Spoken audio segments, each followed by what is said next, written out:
Hello, and welcome to a very special segment of our newscast. Today we'll be taking a look back at a turbulent time in our history. The Gilded Age was a time of economic prosperity on the surface with the societal change and political corruption around every corner. We will look at a few essential pieces of history from that time, but they will be broken up into three sections. My associates Ruben Jared Perez will cover the economic events that took place, while Jeremias Bejarano will take a look at the societal affairs. I, Pedro Banda, am reviewing the political situation of the time. With our introduction out of the way, let's get to the thick of it. The sprawling, great urban cities hosted many of the businesses that held up the economy. America benefited from the industrialization of the time, as most other nations had the rest of the world. Were covered with thick gray clouds from the factories on the outskirts of the cities.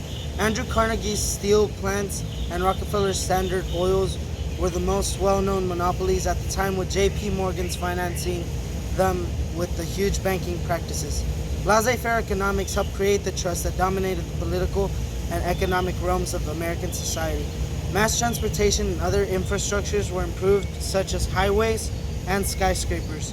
Though the economy seemed to be prospering, a majority of the workforce lived in settlement houses and slums due to the hands-off approach the government had with its business and well-beings of the workers. Worker unions formed, which were illegal and even managed to make a significant impact, but the protests and riots organized by the unions were brutally put down by the government because the government supported the big businesses. The government was immensely corrupt in that money was stolen, laundered, and otherwise used in illegal practices was largely ignored, since many officials took bribes to look the other way.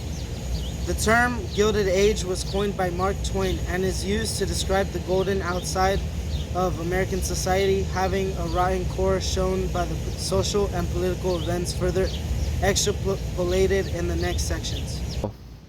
Oh, hello. Now we got economics out of the way, let's get started on social events. Many of the social events that occurred in the Gilded Age affected U.S. history. The books of social criticism started to become popular during the Gilded Age. Many of these books criticized the government's actions and reforms and the economy and many other things. Then in around the same time, in the 1880s and 1890s, a number of Protestant clergy espoused the cause of social justice for the poor. They preached about what they called the social gospel, or the importance of applying Christian principles to social problems. Walter Rosenbusch, a Baptist minister from New York, led the social gospel movement in the late 19th and early 20th centuries. Walter wrote several books urging organized religions to take up the cause of social justice.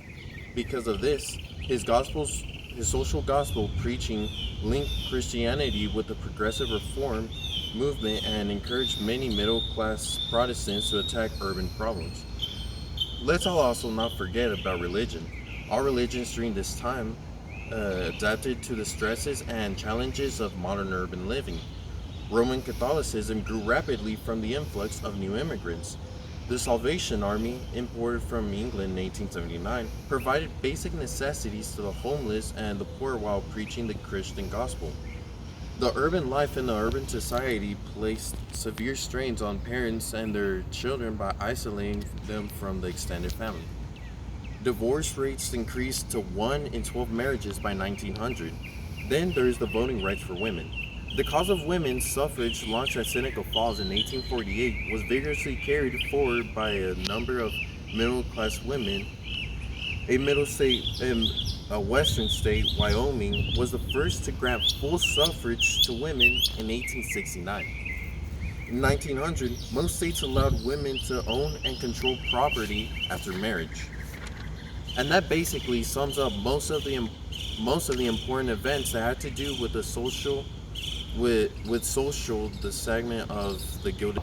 To conclude this special newscast report, we will end it with the political side of America in the Gilded Age. Reconstruction reforms were still in place at the time, with the Republicans holding a majority in Congress. They constantly blamed the South for any misgiving so that they may gain the upper hand and approval from the public. There was an intense stalemate when it came to government involvement. Some individuals, mainly Democrats, wanted limited government because they believed it had too much power after the Civil War. The Republican wanted to remain in control of most aspects of the government. They wanted lots of power and control. Party patronage heavily influenced the campaign strategies and overall operations of Congress at the time. Influential figures would designate sought-after jobs to those they liked, not those who were the most qualified for the position. The presidential position was filled with many forgettable and corrupted presidents such as Rutherford B. Hayes and James Garfield, who were all Republican. Though there were a few presidents who did well at the positions and didn't give it into greed and corruption, such as Ulysses S. Grant and Chester A. Arthur, few congressional lawmakers created legislations that helped or did anything at all for the American people. Once in a while, there were bills that were passed like the Sherman Antitrust Act, which was supposed to limit the power of monopolies but was too weak to make a difference. Reforms were made to try and improve the poverty rate and inflation situation, but these reforms created more inflation. This led to heated discussions on whether or not trade tariffs should be high or low. Discontent over government corruption because of monopolies controlling the government amongst the people finally convinced a few politicians to take steps towards making a difference.